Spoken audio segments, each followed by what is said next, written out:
Good morning, students. Good morning, ma'am. Good morning. Good morning, ma'am. Good morning. Good morning, ma'am. Good morning, beta.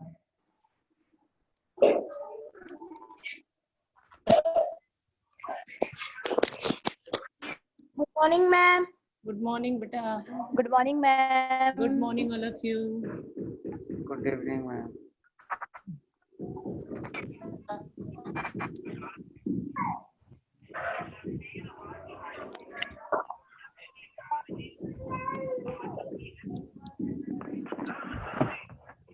Good morning, ma'am. Good morning, all of you. Students, कल आप लोगों को notes भेजा गया था ना? Have you get the notes which I have sent it tomorrow? Sorry, yesterday. Yes, ma'am.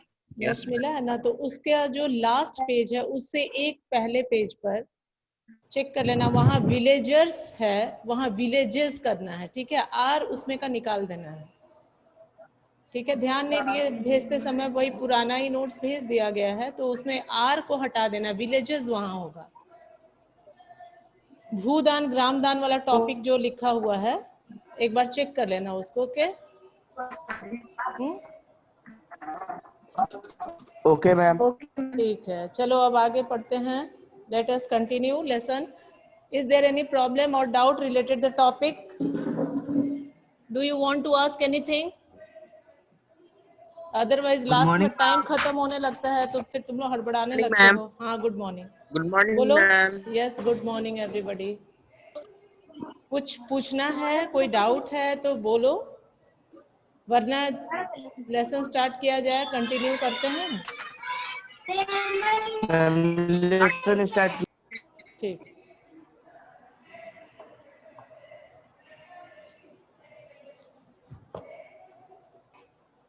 Page number 43, second paragraph. Okay, let us continue the lesson further. The laws of land reforms. ऊपर जो तुम लोग पढ़े हो पिछला paragraph, उसमें कोई दिक्कत तो नहीं है किसी को? अभिनव, कोई दिक्कत है बेटा? क्या दिक्कत है बोलो? मैम एक बार रिपीट कर दीजिए। एक बार रिपीट कर दें। Technological and institutional reforms. Yes ma'am. ठीक है, चलो उसको फिर से रिपीट करते हैं। बहुत इंपॉर्टेंट टॉपिक है बेटा, इसको ध्यान से पढ़ना और समझना भी और याद भी करना है। जितने भी इसमें पॉइंट्स है इंपॉर्टेंट, उसको अंडरलाइन कर लेना, which is important for your examination, board exams. अच्छे क्वेश्चन इसमें से बन करके निकल के आते हैं। Okay, technological and institutional reforms, तकनीकी और संस्थागत सुधार। हमारे यहाँ हम लोगों ने देखा कि कौन ये आवाज निकालने लगता है भाई? म्यूट कर दें सबको, कोई डाउट नहीं है ना पूछने के लिए?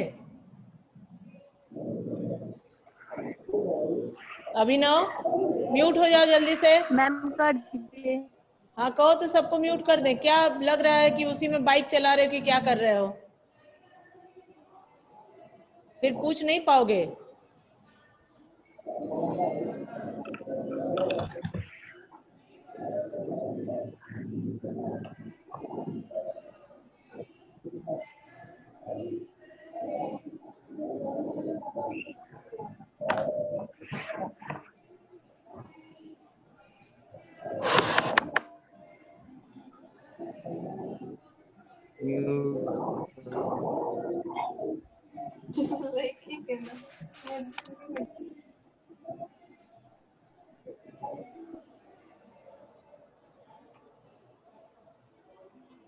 Let us continue the lesson.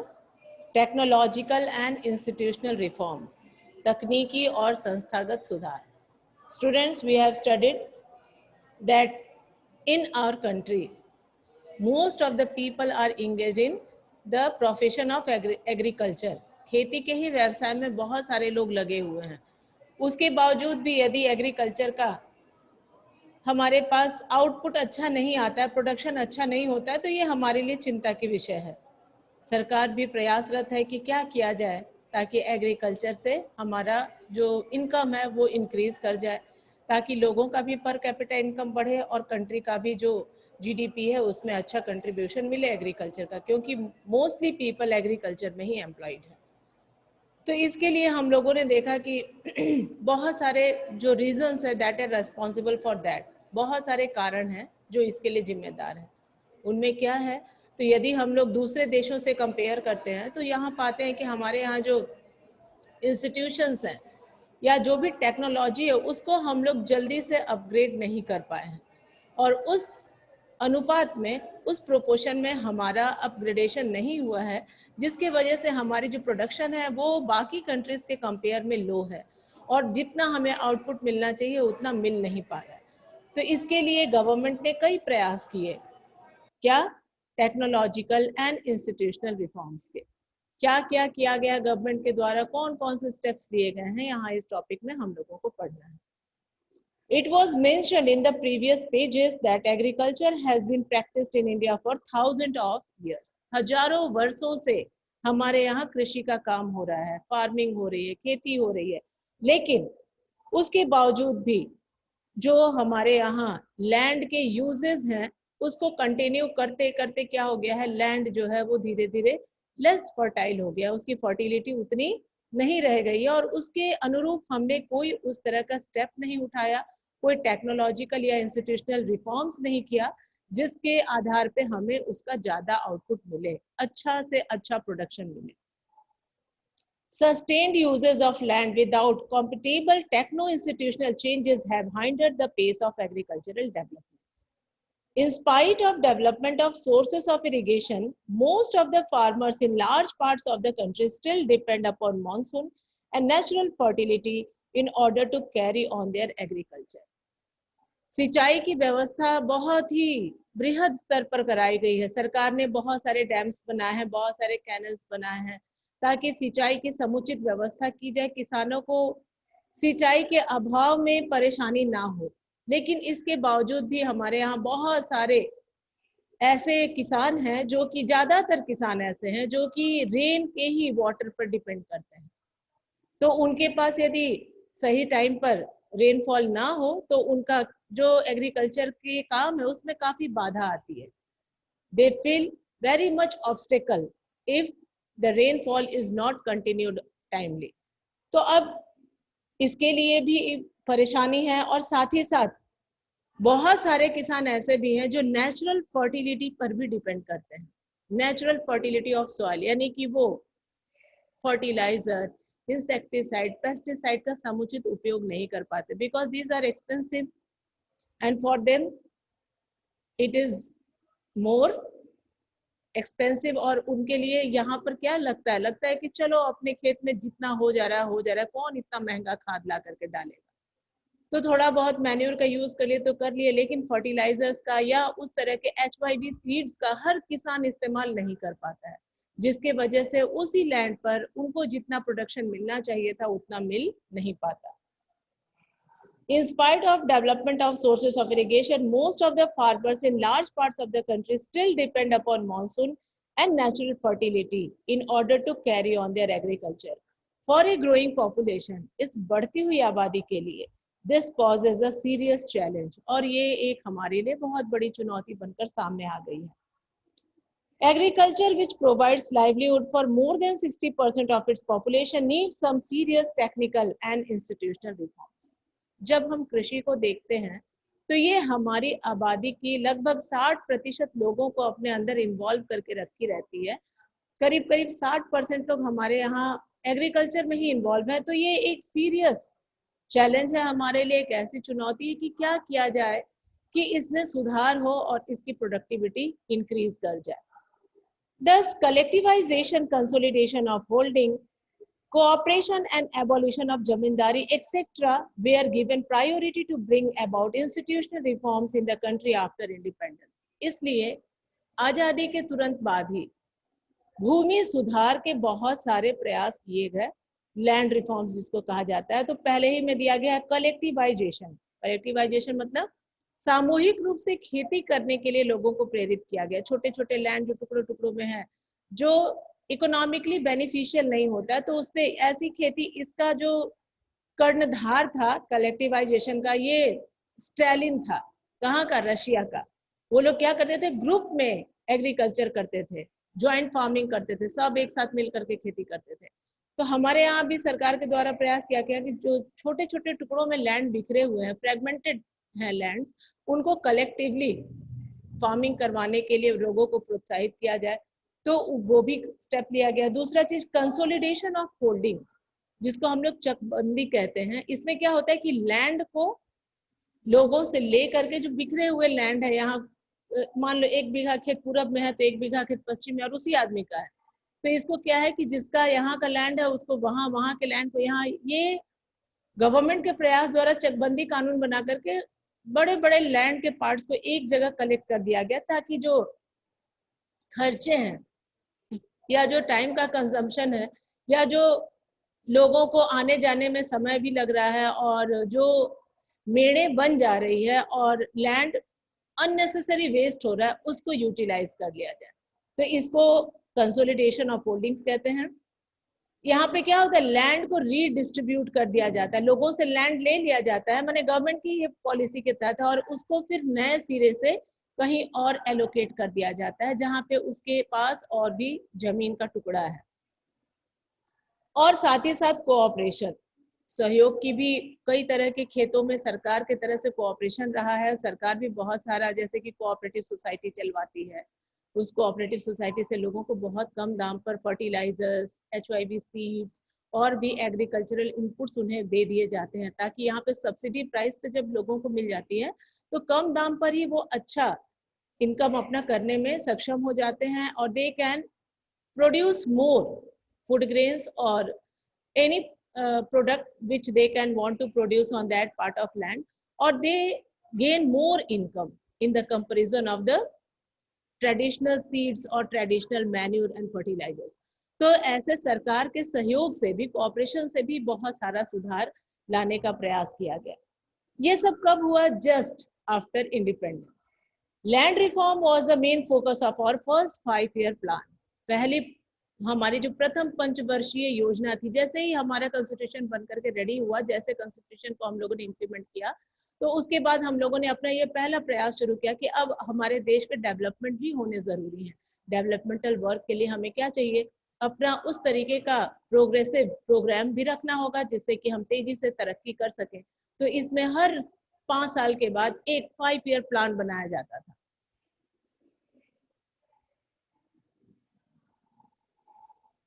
हर 5 साल के बाद एक 5-year प्लान होता था, और उस 5-year प्लान के तहत ये सेट कर दिया जाता था कि 5 साल में हमें ये टारगेट अचीव कर लेना है।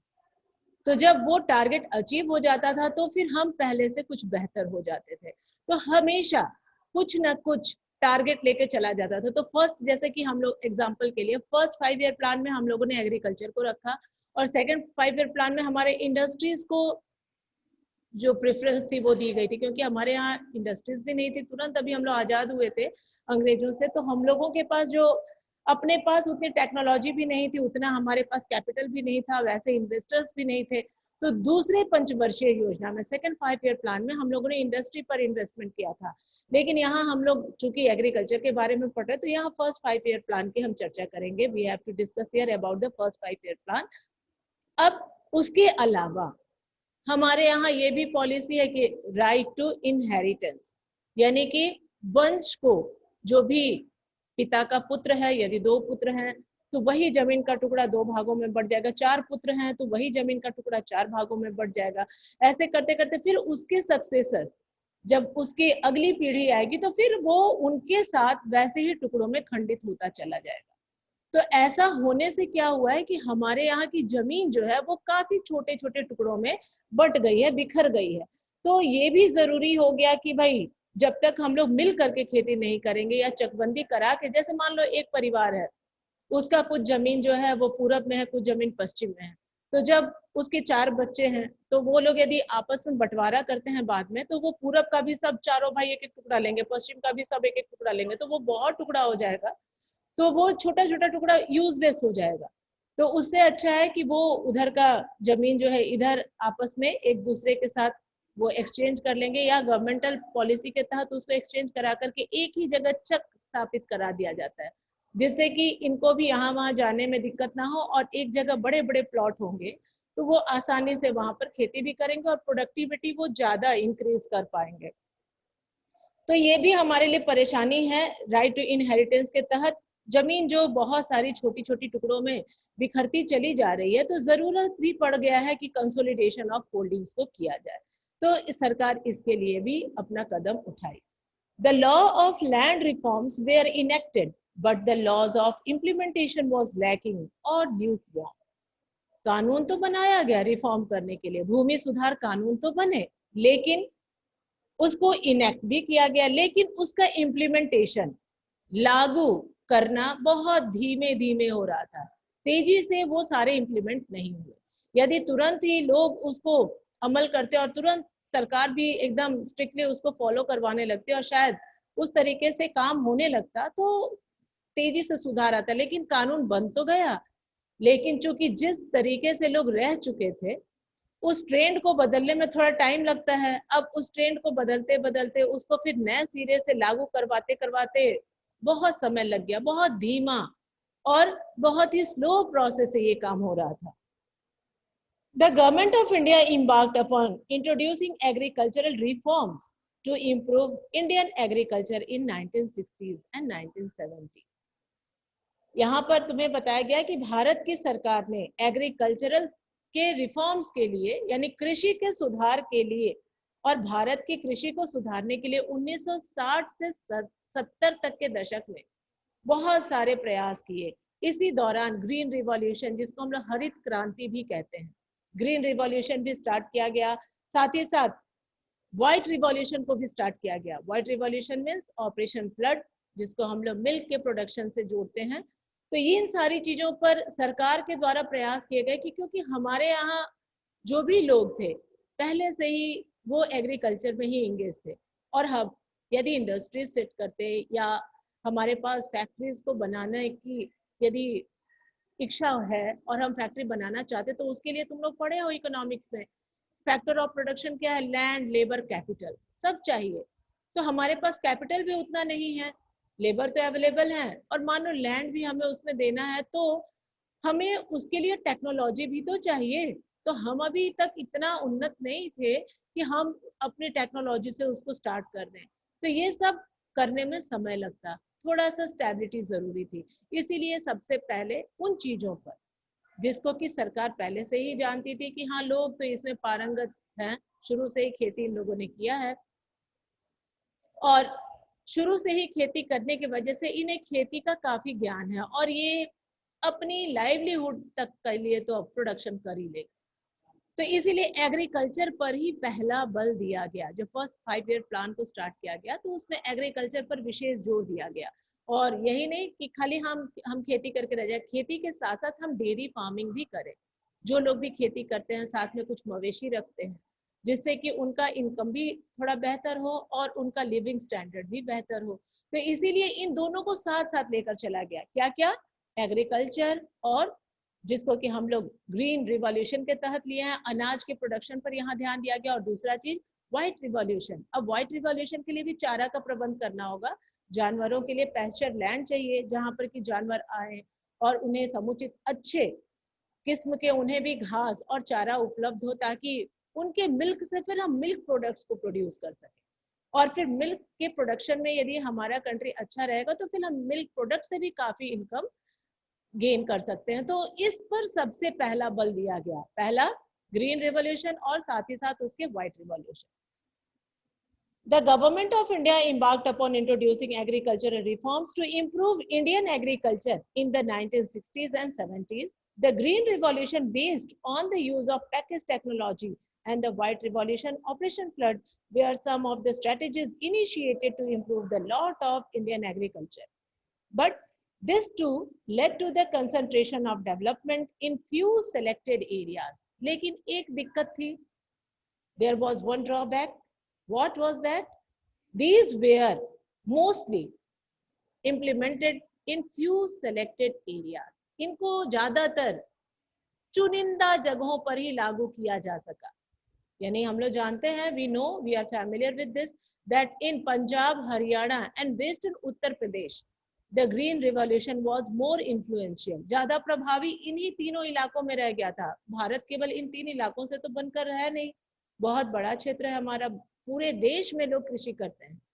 तो हमें जरूरत थी कि इसको भी बृहद स्तर पर इसको भी फैलाया जाए, इसका भी प्रसार किया जाए। तो इस चिंता के वजह से सरकार ने फिर से एक स्टेप उठाया 1980s और 90s के दशक में, और उसके बाद पूरे कंट्री में एग्रीकल्चर को बूस्ट करने का प्लान रखा गया। But this too led to the concentration of development in few selected areas. Therefore, in the 1980s and 1990s, a comprehensive and development program was initiated. सबके लिए समाकित, सबको सम्मिलित करते हुए और विकास करने का प्रयास सरकार के द्वारा किया गया, which included both institutional and technical reforms. जिसमें दोनों ही चीजों को, कब स्टार्ट किया गया इसको, इंस्टीट्यूशनल एंड टेक्निकल। पहले तो लैंड रिफॉर्म्स किए गए, इंस्टीट्यूशनल और टेक्निकल के लिए सरकार ने बहुत अच्छा प्रयास किया 1980s to 1990s, during the decade of 1980 to 1990s। और क्या किया गया इसमें, provision for crop insurance against drought, बहुत सारे प्रावधान लाए गए गवर्नमेंट के द्वारा, जैसे क्रॉप इंश्योरेंस जिसको हम लोग कहते हैं फसल बीमा, फसल के लिए बीमा कर दिया गया। पहले ये सब सुविधा नहीं थी, यदि किसी का फसल खराब हो गया, जल गया, या उस पर बाढ़ का ऐसा प्रहार रहा कि कुछ नहीं हो पाया, या कभी क्या हो गया, ड्राउट आ गया, सूखा पड़ गया, तो फिर लोग क्या होते थे, परेशान होते थे, त्रस्त होते थे, उनकी जो लाइवलीहुड थी वो खतरे में पड़ जाती थी। लेकिन गवर्नमेंट के इस इंश्योरेंस प्लान के तहत उन्हें कुछ ना कुछ उसके बदले मुआवजा अब दे दिया जाता है।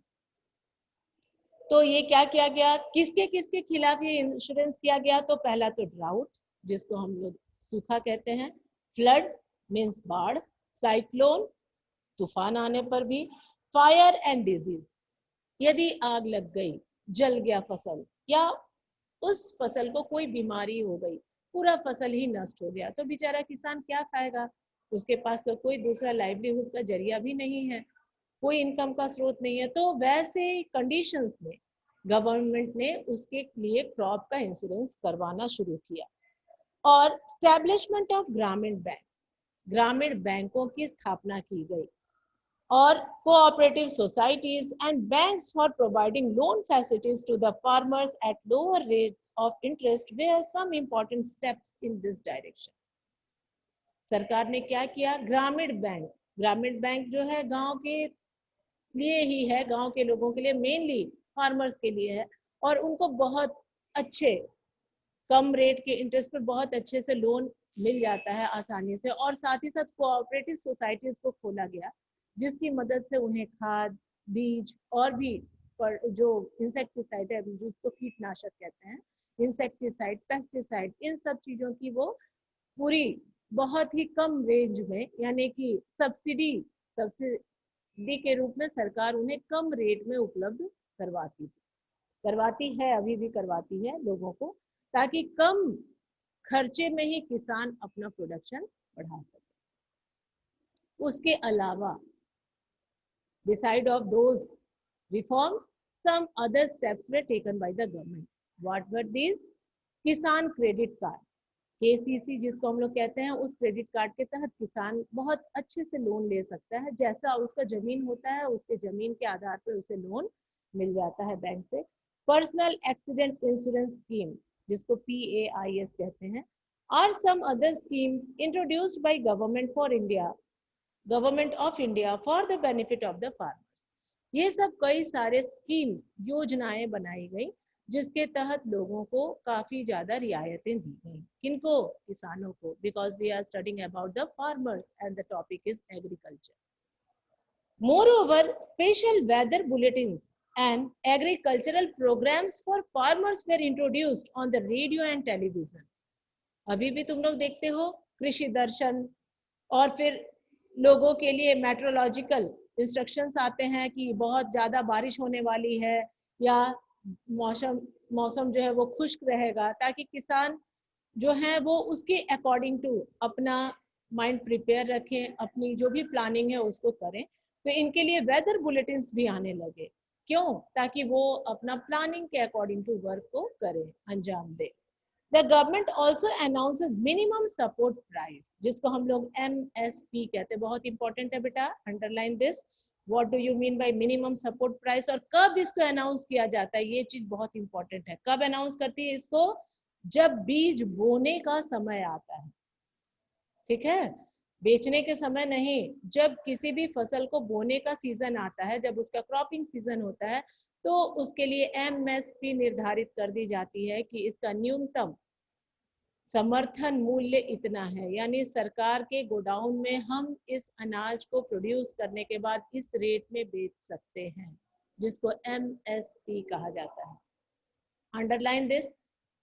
The government also announces minimum support price, remunerative and procurement prices for important crops to check the exploitation of farmers by speculators and middlemen. Remunerative मतलब जैसा हम काम करते हैं वैसा हमें दाम, जिसको वेतन कहते हैं।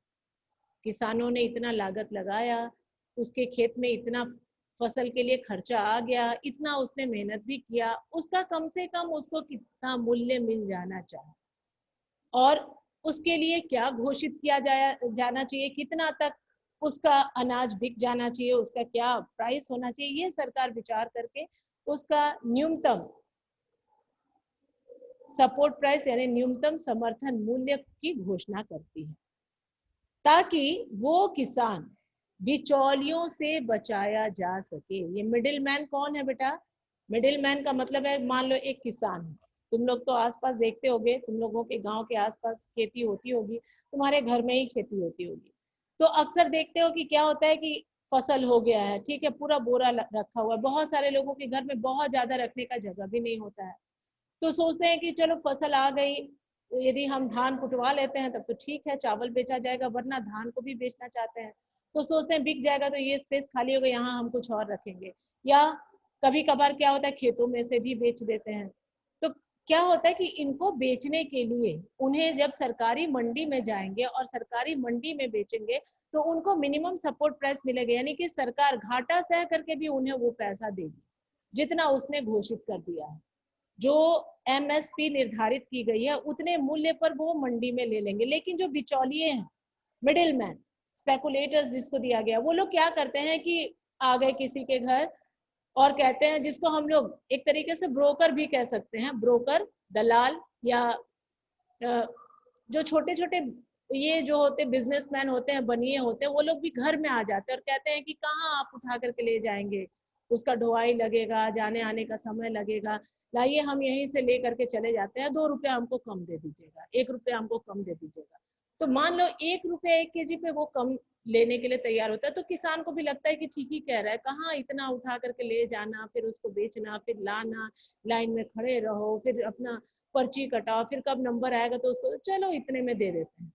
लेकिन वो उसके लिए बहुत बड़ा लॉस होता है। 1 रुपया भी कम यदि वो देगा, तो यदि 1 क्विंटल है, एक एक बोरे में मान लो 1 क्विंटल का वो अनाज रखा है, तो 100 रुपया हर एक बोरी पे उसका कम हो जाए, और उस हिसाब से उसके पास तो बल्क में प्रोडक्शन होता है और उसको उतना लॉस होगा, और वो मिडिल मैन आसानी से उतना इनकम गेन कर लेगा। वो तो वैसे कई घरों से लेगा और उसको लेकर के मंडी तक पहुंचाएगा, क्योंकि उसकी तो ब्रोकर की यही पॉलिसी होती है, उसका यही पेशा है, यही उसका ऑक्यूपेशन है, और इसी के तहत वो काफी लाभ कमा लेते हैं। तो असली में जिसने काम किया, जिसने इतना मेहनत किया, रात दिन खेतों में जाकर के उसकी निगरानी करना, उसको समय पर सिंचाई करना, उसकी निराई करना, उसकी बुआई करना, उसकी रखवाली करना, सब कुछ किया, वो बेचारे घाटे में पड़ जाता। उसने पानी का भी प्रबंध किया, खाद का भी प्रबंध किया, बीज का भी प्रबंध किया, और उसे वो दाम नहीं मिल पाता है जिसका वो हकदार है, और उसका वो मुनाफा कोई और ले लेता है, किसी और के हिस्से में चला जाता है। तो सरकार ने जो भी पॉलिसी को अपनाया है या जो भी पॉलिसी वो लागू करती है, तो वो चूंकि डेमोक्रेटिक कंट्री क्या है, ये वेलफेयर ऑफ द सिटीजन का बहुत ज्यादा ध्यान रखती है। लोक कल्याणकारी राज्य की स्थापना हो, ऐसे नियम कानून बनाए जाए जिससे जनता का भला हो, तो यहाँ ये प्रस्ताव सरकार जनता के भलाई के लिए ही किया है, किसानों के भले के लिए ही किया है, लेकिन किसान थोड़े से आलस में पड़ करके, थोड़े से लालच में पड़ करके किसी मिडिल मैन को वो फायदा पहुंचा देते हैं, जबकि मिडिल मैन जो है कोई और भी काम कर सकता है क्योंकि उसका वही काम है। और गवर्नमेंट चाहती है कि किसानों को ज्यादा से ज्यादा मुनाफा हो ताकि फिर अगले फसल के लिए वो अपने आप को रेडी रखे। तो इसलिए सरकार इस तरीके के सपोर्टिव काम करती है, कोऑपरेशन करती है ताकि किसानों को बेनिफिट हो सके। अगला टॉपिक है बेटा भूदान और ग्राम दान। ये एक छोटी सी कहानी टाइप की दी गई है, जिसके प्रचारक जो थे, जिसको स्टार्ट करने वाले जो थे, वो महात्मा गांधी के बहुत ही अच्छे शिष्य थे जिनका नाम था विनोबा भावे। उनके द्वारा ये एक तरीके का आंदोलन था। This was a kind of movement which was started by Vinoba Bhave, a great disciple of Mahatma Gandhi. तो भूदान और ग्राम दान, भूदान मतलब भू का दान यानी जमीन, लैंड को डोनेट कर देना, और ग्राम दान, ग्राम का मतलब विलेज को डोनेट कर देना।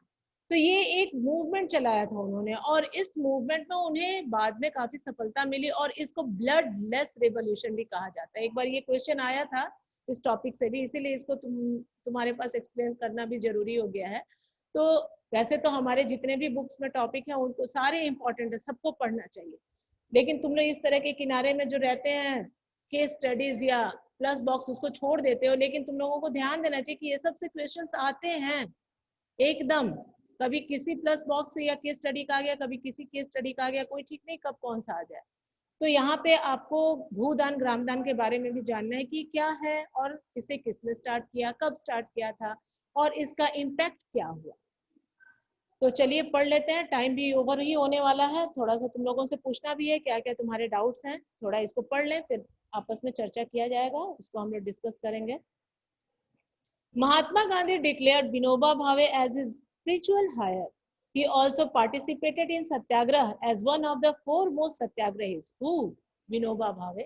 He also participated in Satyagraha.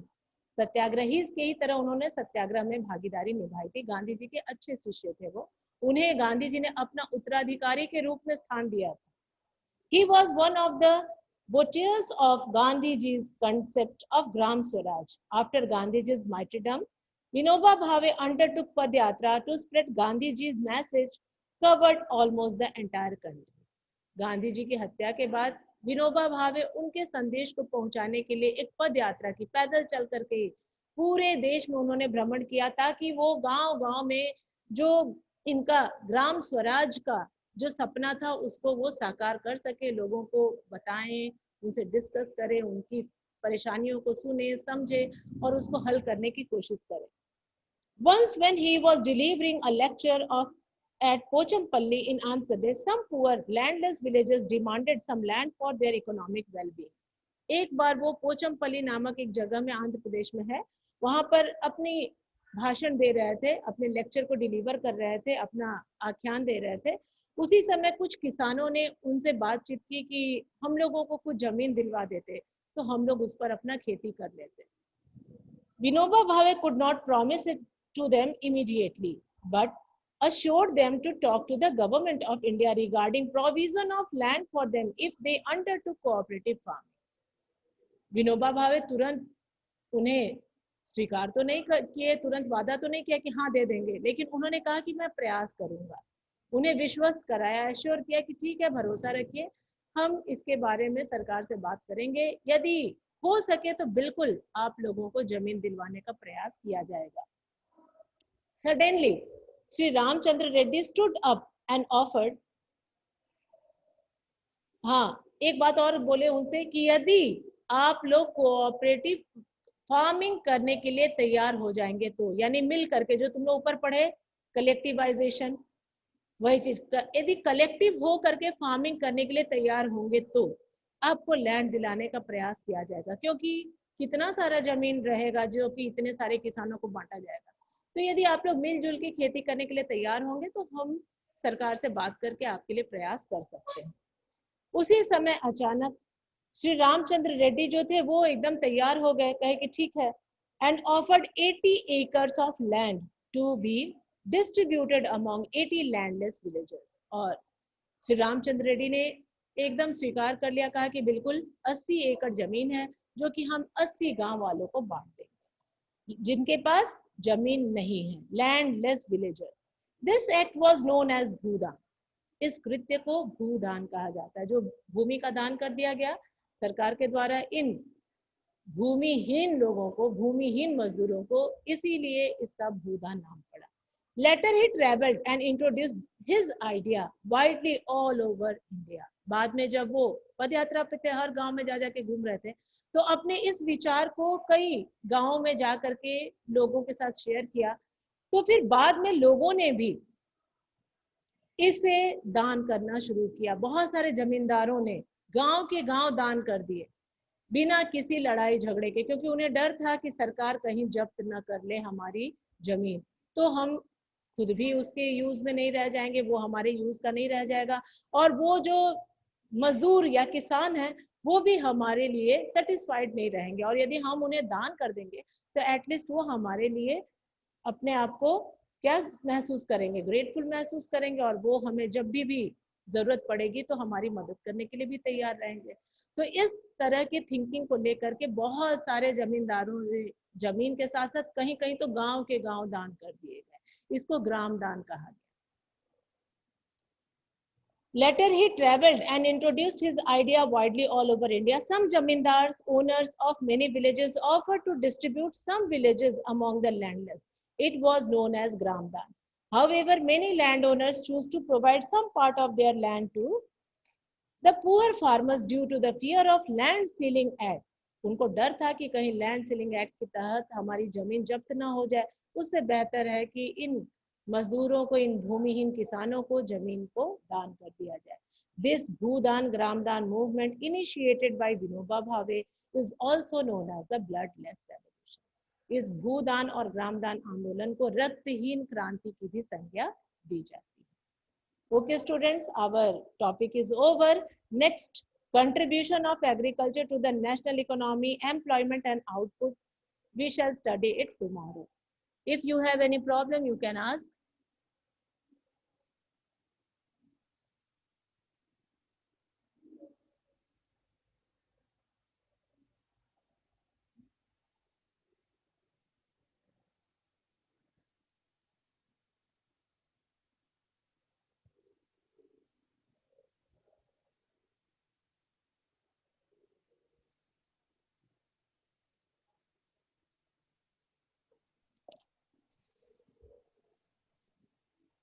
Okay students.